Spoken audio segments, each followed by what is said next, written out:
Մեծարգո պարոն նախագահ, հարգելի գործընկերներ, գործարար համայնքի հարգելի ներկայացուցիչներ, նախ ուզում եմ գործարար համայնքի ներկայացուցիչներին շնորհակալություն հայտնել այս քննարկման հրավերը ընդունելու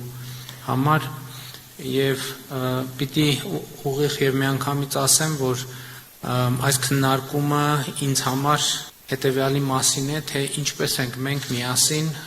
կառավարությունը եւ մասնավոր հատվածը սպասարկում Հայաստանի Հանրապետության պետական շահը այն ըմբռնմամբ, որ Հայաստանի Հանրապետության պետական շահը տնտեսական զարգացումն է եւ ամեն անգամ ես սա ասելիս ավելի համոզված եմ ասում, որովհետեւ տնտեսական զարգացումը եւ նրանից բխող էֆեկտներն են, որ մեզ հնարավորություն պիտի տան կամ պիտի սահմանափակեն մեր հնարավորությունները երկարաժամկետ խնդիրներ առաջադրելու եւ լուծելու։ Եվ այս առումով իհարկե ես շատ կոնկրետ խնդիր ունեմ այս աշխատաժողովի արդյունքում ինձ համար կարևոր է նաև հասկանալ, թե ինչ մթնոլորտ է տիրում գործարար միջավայրում եւ ինչ խնդիրներ կան, որ խնդիրներն են, որ կային եւ այլևս չկան, եւ որ խնդիրներն են, որ եղել են եւ շարունակում են լինել, եւ ինչ նոր խնդիրներ են առաջացել, որ խնդիրները լուծմանը մոտ են եւ այդպես շարունակ։ Իհարկե ես ասեմ նաեւ, որ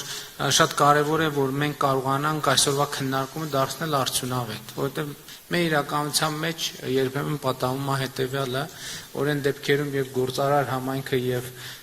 կառավարությունը հանդիպում են, կարող է լինել երկու, գուցե ավել հնարավոր մթնոլորտ քննարկման, մի մթնոլորտն է, լավ թե հավաքվել ենք,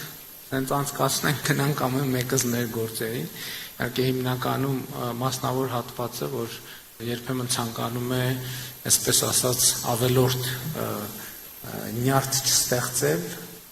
այդ ասելիքի շուրջ, եւ երկրորդ ռեժիմն էլ է, որ նյարդը այնքան շատ է լինում, որ բովանդակության վրա կենտրոնանալը դառնում է կամ շատ դժվար կամ անհնար։ Ես կուզենայի, որ այսօր, այսպես ասած, շատ լիցքաթափված խոսակցություն լիներ, բայց ըստ էության խոսակցություն լիներ, որպեսզի մենք կարողանայինք այդ թվում կառավարության մեր օրեսդիր մարմնի ներկայացուցիչների եւ մյուս գործընկերների համար լիներ մի պլատֆորմ առաջիկա անելիքների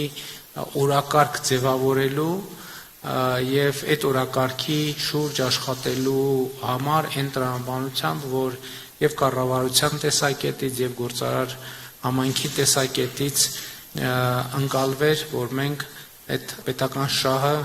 սպասարկելուն ուղղված ինչ որ ընդհանուր ճանապարհային քարտեզ ունենք եւ այդ ճանապարհային քարտեզի շուրջ ունենք որոշակի համաձայնություն եւ ընդհանուր ըմբռնում։ Ուզում եմ շնորհակալություն հայտնել կրկին քննարկման պատրաստակամության համար եւ հույս հայտնել, որ հենց այս տրամաբանությամբ տեղի կունենա քննարկումը, մենք այս քննարկումից դուրս կգանք մեր առաջիկա անելիքների վերաբերյալ շատ ավելի կոնկրետ պատկերացումներով եւ մենք կհասկանանք, թե կառավարության ծրագրերը որքանով են ընկալվում գործարար եւ ինչպես են ընկալվում գործարար համայնքի կողմից եւ իհարկե լիցքավորված այդ օրակարգը եւ ճանապարհային քարտեզը հնարավորինս արդյունավետ իրագործելու տեսակետից։ Շնորհակալ եմ։